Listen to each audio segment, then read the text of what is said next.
नमस्कार, स्वागत है मध्य प्रदेश छत्तीसगढ़ के हमारे इस खास बुलेटिन में। मैं हूं आपके साथ दिव्या सिंह। खबरों की शुरुआत करेंगे, लेकिन उससे पहले नजर डाल लेते हैं इस वक्त की सुर्खियों पर। जशपुर में पुलिस ग्राउंड में सीएम भूपेश बघेल का आगमन। कांग्रेस के कार्यकर्ताओं ने किया भव्य स्वागत। सांस्कृतिक भवन के दिए लाखों की सौगात। बिलासपुर में हिंदी मीडियम के छात्र दे रहे इंग्लिश में पेपर। एबीवीपी के पदाधिकारी ने कुलपति को सौंपा ज्ञापन। पेपर में सुधार करने की रखी मांग।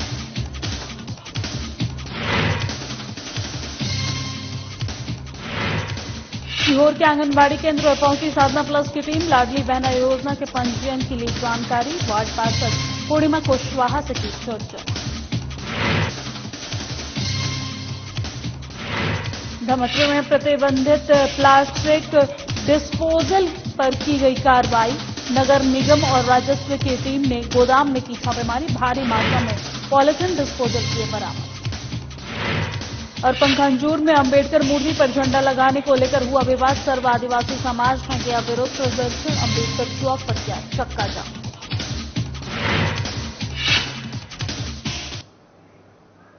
और अब खबरें विस्तार से। जशपुर के पुलिस ग्राउंड में सीएम भूपेश बघेल का हेलीपैड से आगमन हुआ है। वहीं सीएम के स्वागत के लिए विधायक विनय कुमार भगत, कुनकुरी विधायक, संसदीय सचिव, जिला महामंत्री आरती सिंह, कलेक्टर समेत कई कांग्रेसी नेता और कार्यकर्ताओं ने फूल मालाओं से सीएम का भव्य स्वागत किया है।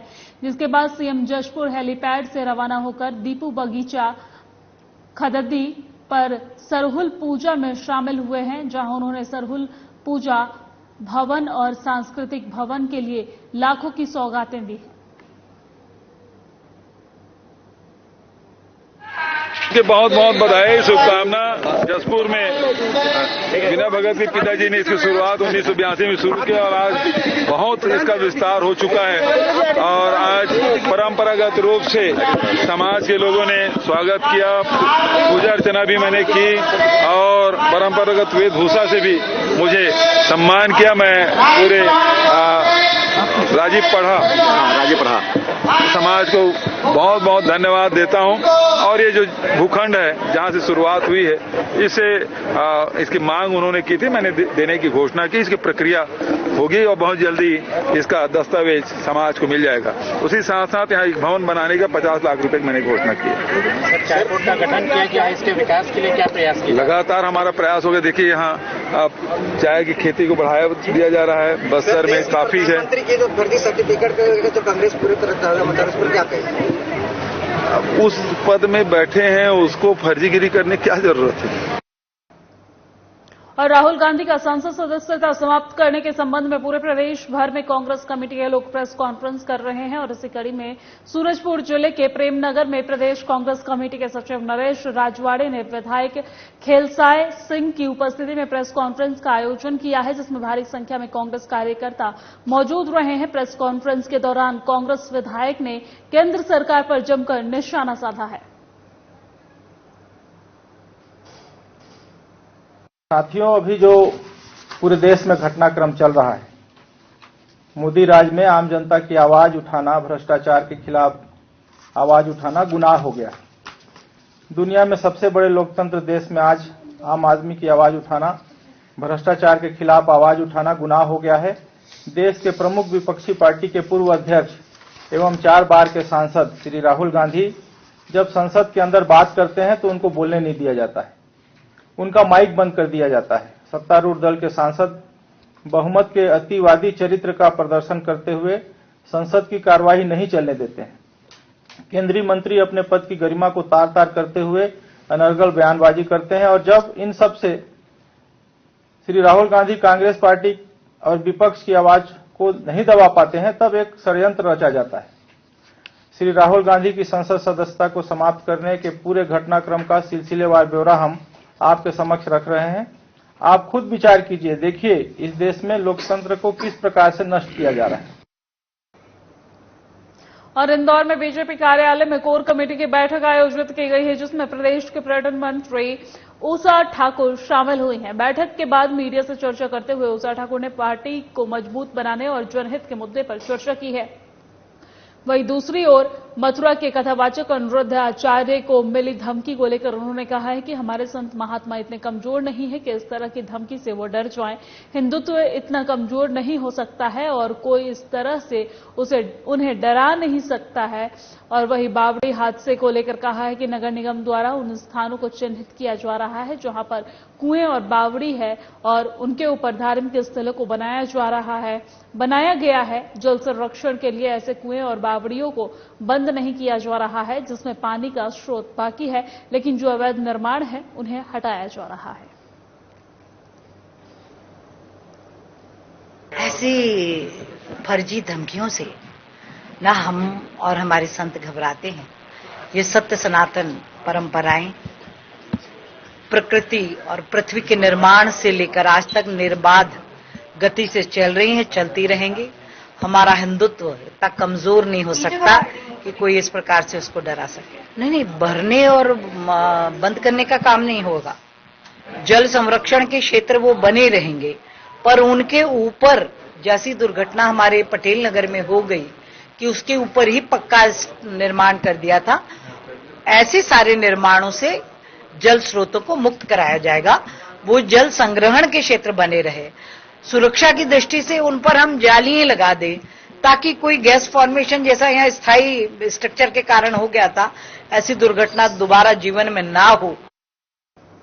और बिलासपुर में नलिनी प्रभा देवी महाविद्यालय में हिंदी मीडियम के परीक्षार्थी इंग्लिश में पेपर दे रहे हैं। दरअसल बीसीए के स्टूडेंट्स ने हिंदी मीडियम में परीक्षा फॉर्म भरे थे, लेकिन प्रश्न पत्र इंग्लिश भाषा में आने के कारण विद्यार्थियों को पेपर समझने में मुश्किल हो रही है और जिसको सुधार करने के लिए अखिल भारतीय विद्यार्थी परिषद के पदाधिकारी ने कुलपति को ज्ञापन सौंपा है। सुधार की मांग की है और जिससे सभी परीक्षार्थी को पेपर समझने में आसानी हो सके। वही एबीवीपी के कार्यकर्ताओं ने विश्वविद्यालय में गार्ड पद पर तैनात कर्मचारी के लिए वेतन में वृद्धि की भी मांग की है।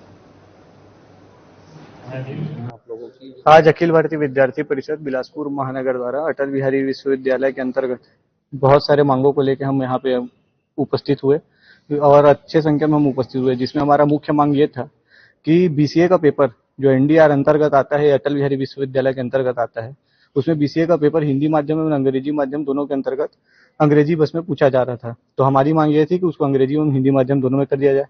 तथा दूसरा हमारा मांग यह था जो यहाँ के गार्ड के लोग हैं उनको कम तनख्वाह दिया जा रहा है, उनकी तनख्वाह में वृद्धि के लिए हमारा मुख्य मांग यही था।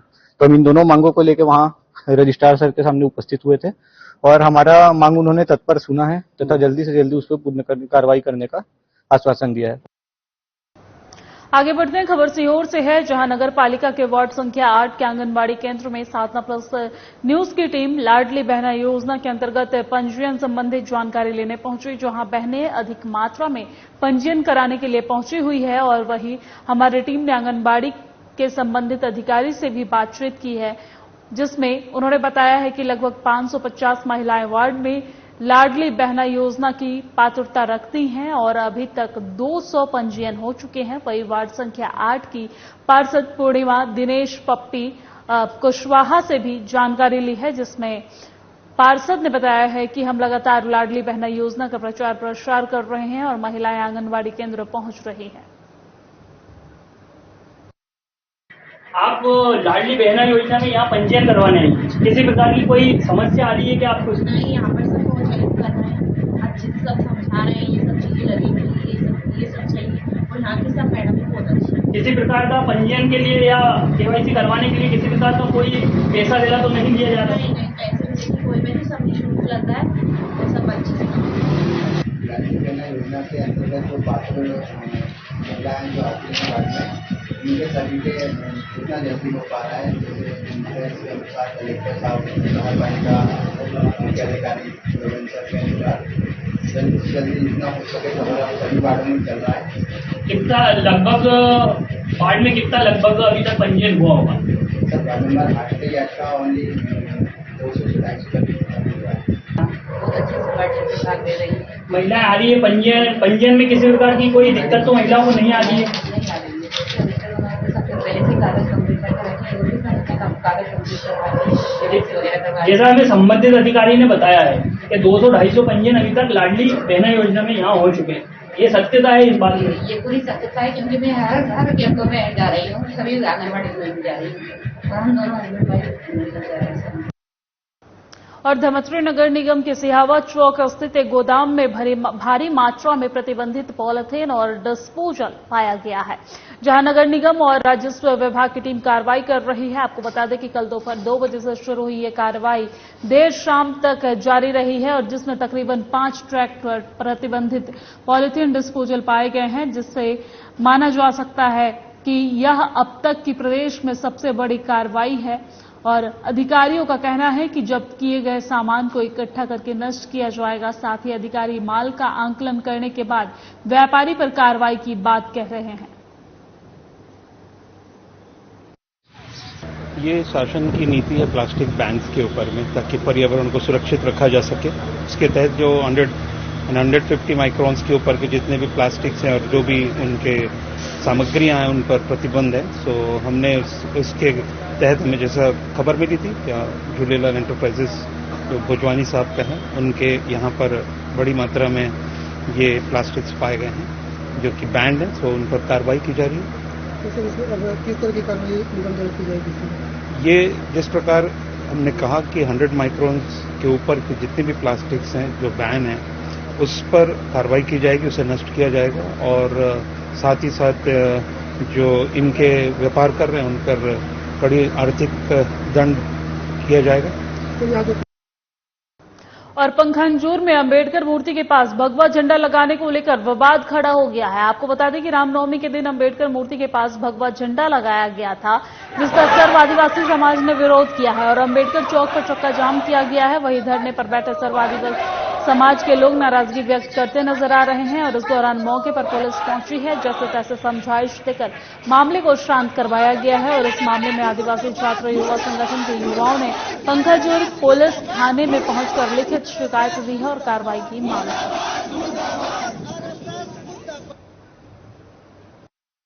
आदिवासी कर रहे हैं क्योंकि हमारे कोयली बड़ा ब्लॉक नहीं, पूरा बस्तर संभाग के जो हमारे छात्र संगठन के युवा लोग के साथ में 29 तारीख को जो यहाँ पर दखलमबाजी हुआ, और जो आरएसएस के लोग हमारे बस्तर संभाग में ये भागवत का तो झंडा और हमारे आरएस को हमारा बस्तर में हमारा परंपरा देवी संस्कृति के रूप में हम चल रहे हैं। इस जगह हम लोग को समाज को गुमराह करके हमको मजबूर कर ये आरएस का राजनीति हमारे ऊपर थोप रहा है। बीजेपी सरकार के थ्रू पर आरएसएस यहाँ पर पूरा अपना ही जिद मानकर हमारे आदिवासी को खत्म करने का प्रयास कर रहे हैं। इसलिए पूरा मूल निवासी इसका प्रयास और ये आंदोलन कर रहे हैं। तो एबीवीपी और बजरंग दल के द्वारा छात्र संगठन हमारे आदिवासी युवा छात्र संगठन के साथ झूमाझपटी एवं मारपीट एवं ये नारा लगाए कि जो जय श्री राम का नारा बोलेगा वही भारत देश में रहेगा। ये हमारे आदिवासियों के साथ बाबा साहब का जो विचारों का अपमान, भगत सिंह का अपमान, इसलिए हम पूरा सर्व आदिवासी समाज ने इसका विरोध करते हैं। और गौरीशंकर ने कहा था, भाजपा प्रवक्ता, कि आदिवासियों को ईसाइयों को दलाल कहा था, इसलिए हम उसका पुतला दहन किए। और हम विरोध करते हैं कि ऐसे हमारे आरएसएस और हिंदूकरण करने वाले हमारे बस्तर में नहीं चलेगा। हम इसका घोर विरोध करते हैं। और रायसेन के सागर मार्ग पर कमर्शियल वाहनों के लिए टोल शुरू किया गया है, जिसका स्थानीय लोगों ने जमकर विरोध किया है। लोगों का कहना है कि ये टोल नगरपालिका क्षेत्र में है और टोल कर्मियों द्वारा लोकल वाहनों से भी वसूली की जा रही है, जिसके विरोध में टोल पर अपने कमर्शियल वाहन खड़े कर शहर के लोगों ने जाम कर लगा दिया है, जो लगभग आधे घंटे तक लगा रहा है, और जिस कारण से रोड के दोनों तरफ वाहनों की लंबी कतारें लग गई हैं। और जिसके बाद एसडीएम एलके खरे ने टोल कर्मियों से बात की है और लोकल वाहनों को निकलने की अनुमति दी गई है। नियम इसलिए लगा है कि लोकल की गाड़ियों को ये टोल ले रहा है, और इनने टोल वालों ने जो टोल लिया है, ना एम्बुलेंस की व्यवस्था है इनके पास, ना किरण की व्यवस्था है। क्योंकि जो नियम अनुसार टोल जब चालू कर सकते हैं जब आपके पास सारी व्यवस्थाएं होती। टोल का एक नियम है। इसके बाद लोकल के लोगों को जो एक तो सब में बड़ी बात यह है कि नगरीय निकाय में टोल है, जबकि टोल का नियम है नगरीय निकाय में टोल नहीं होना चाहिए। और लोकल लोकल के लोगों से जो 1 किलोमीटर चलेगा वो टोल देगा क्या? पीडब्ल्यू का रोड, PWD का रोड है, MPRTC रोड है, MPRTC इसको टोल वसूली कर रही है। ये अवैध रूप से वसूली है कुल मिला। क्या मांग है आपकी? लोकल के लोगों की गाड़ियों का टोल फ्री होना चाहिए, जबकि 2 किलोमीटर वाला टोल क्यों देगा? जब आपका रोड का उपयोग नहीं कर रहा तो वो आपको पैसे क्यों देगा? और जगदलपुर में भारतीय जनता पार्टी का 44वां स्थापना दिवस 6 अप्रैल को हर्षोल्लास के साथ मनाया गया है। स्थापना दिवस के अवसर पर बीजेपी जिला कार्यालय के वरिष्ठ कार्यकर्ताओं का सम्मान समारोह का आयोजन किया गया है। वरिष्ठ कार्यकर्ताओं को उनकी सेवा और समर्पण भावना को स्मरण करते हुए उन्हें शॉल, श्रीफल और स्मृति चिन्ह भेंट कर सम्मानित किया गया है। गरिमामयी सम्मान समारोह में बीजेपी के वरिष्ठ जनों ने अपना तजुर्बा कार्यकर्ताओं के बीच साझा किया और पार्टी को निरंतर आगे बढ़ाने की सलाह दी है। इस अवसर पर बीजेपी जिला अध्यक्ष रूप सिंह मंडावी ने कहा है कि बीजेपी के स्थापना दिवस के मौके पर वरिष्ठों का सम्मान कर हम सभी कार्यकर्ता गौरवान्वित महसूस कर रहे हैं। हमारे वरिष्ठों की कड़ी तपस्या और अथक प्रयास समर्पण से आज बीजेपी सबसे बड़ी राजनीतिक दल है और केंद्र में बीजेपी की सरकार है।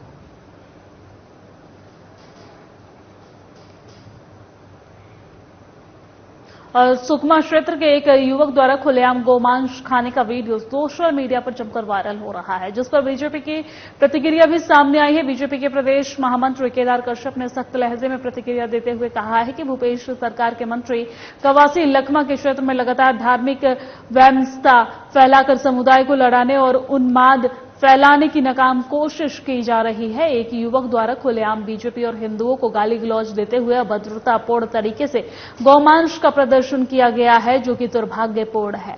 केदार कश्यप ने सवाल उठाते हुए कहा है कि धर्मांतरण की लड़ाई लड़ रहे आदिवासियों को डराने के लिए प्रदेश में रासुका लाने वाली प्रदेश सरकार क्या अब इस उन्मादी युवक पर रासुका के तहत कार्रवाई करेगी? छत्तीसगढ़ में कांग्रेस की सरकार के द्वारा लगातार हिंदुओं का अपमान किया जा रहा है, उनको प्रताड़ित किया जा रहा है।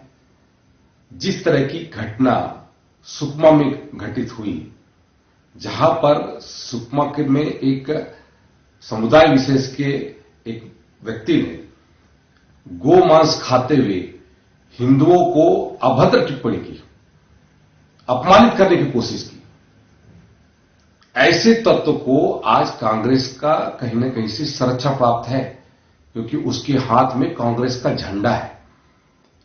जहां एक और रामनवमी के एक दिन पहले जब सुकमा में मामला आया तो वहां पर जो हिंदू थे उनके ऊपर लाठी बरसाई गई।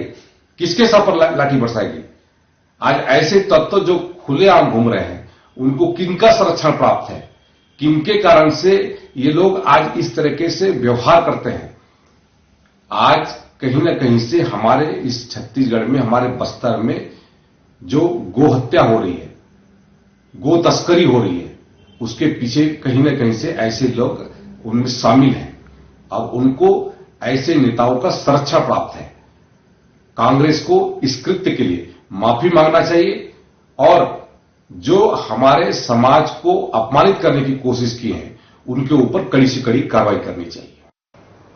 और सारंगगढ़ के तहसील कार्यालय में बिहान योजनाओं की महिलाएं अपनी मांगों को लेकर अनिश्चितकालीन धरना पर बैठे हुए हैं। राष्ट्रीय ग्रामीण आजीविका मिशन के सभी PRP, कृषि मंत्री और बैंक मित्रों का कहना है कि वो मन लगाकर काम कर रहे हैं। उनका कहना है कि बिहान योजना के अंतर्गत कार्य को छोड़कर अतिरिक्त कार्य भी उनसे कराया जा रहा है, लेकिन मानदेय से समूह के सभी लोग असंतुष्ट हैं और इसलिए समूह के सभी महिलाएं धरना पर हैं और अगर मांगे पूरी नहीं की गई तो आंदोलन के लिए बाध्य होंगे।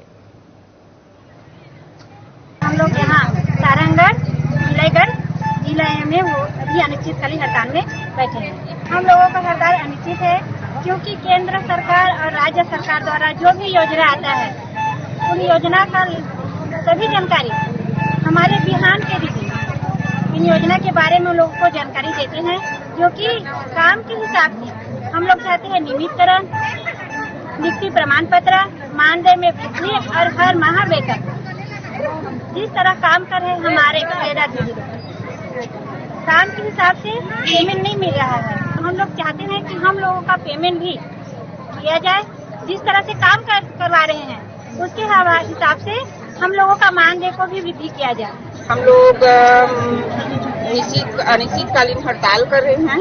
हमारी मांगे हैं हम सभी बिहान केडरों की नियमितीकरण किया जाए और समय पर मानदेय नहीं मिलता है, वो समय पर हम लोग को मानदेय दिया जाए। और हमारी जो मांग है, हम लोग जो काम करते हैं वो हमारे मतलब काम के हिसाब से, काम के रूप से हम लोग को मानदेय नहीं मिल रहा है, तो इसीलिए हम लोग हड़ताल पे उतरे हैं। और हम लोग का मानदेय बहुत कम है। जितना मानदेय मिल रहा है उतना से हम लोग का पेट्रोलिंग और मकान किराया और अपने घर परिवार का खर्च हम लोग का नहीं चल पा रहा है।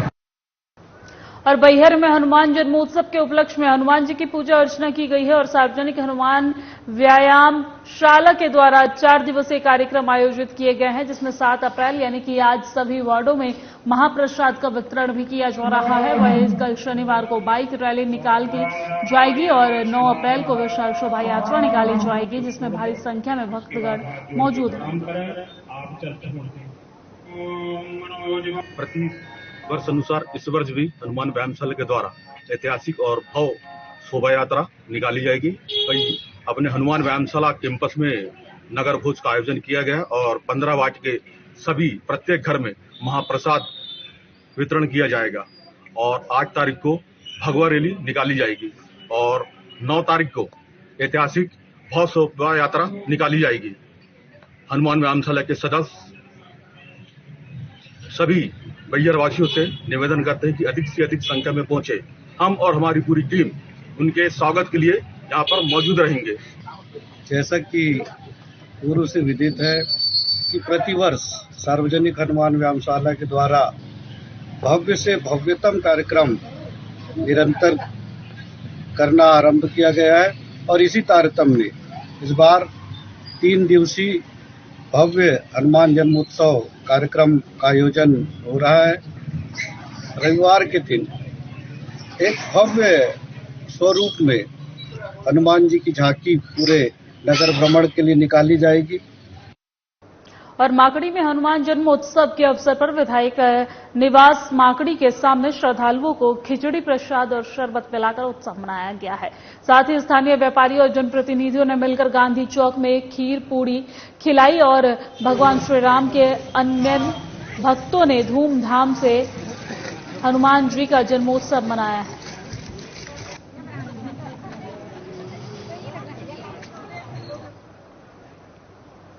और बेमेतरा जिले के नगर पंचायत देवकर में हनुमान भक्तों ने भव्य रूप से हनुमान जन्मोत्सव मनाया है और इस अवसर पर बस स्टैंड स्थित श्री हनुमान मंदिर में पूजा पाठ कर रामधुन के साथ संकीर्तन करते हुए शोभा यात्रा निकाली गई है, जो नगर के कई स्थानों से होते हुए श्री राम मंदिर पहुंची है। और इस दौरान रास्ते में लोगों ने नारियल चढ़ाकर हनुमान जी का पूजन किया है और इस बीच पूरा नगर भक्तिमय था। वहीं व्यासपीठ से सुधीर शुक्ला द्वारा हनुमान जी के जीवन चरित्र पर प्रकाश डाला गया है और इस अवसर पर हनुमान समिति के सदस्य गगन जैन, विमलेश द्विवेदी, राहुल पांडे सहित राम मंदिर परिषद के सम्मानित सदस्य और नगर के गणमान्य नागरिक मौजूद रहे।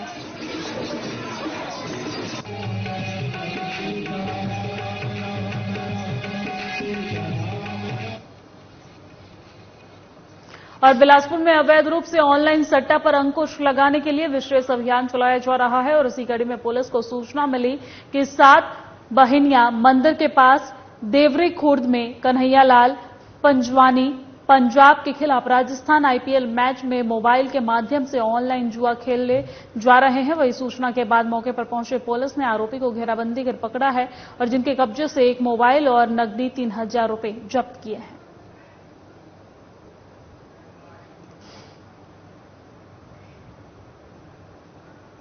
और अब खबर मुंगेली से है, जहां प्रदेश सचिव विजय जांगिड़ ने जिला कांग्रेस कमेटी मुंगेली में बैठक की है। वही बैठक में जिले के पदाधिकारी के साथ साथ बूथ प्रभारी, सेक्टर प्रभारी, जोन प्रभारी के साथ मिलकर आने वाले विधानसभा और लोकसभा चुनावों को जीतने की रणनीति बनाई है। आपको बता दें कि इस दौरान तमाम वरिष्ठ लोग मौजूद रहे हैं।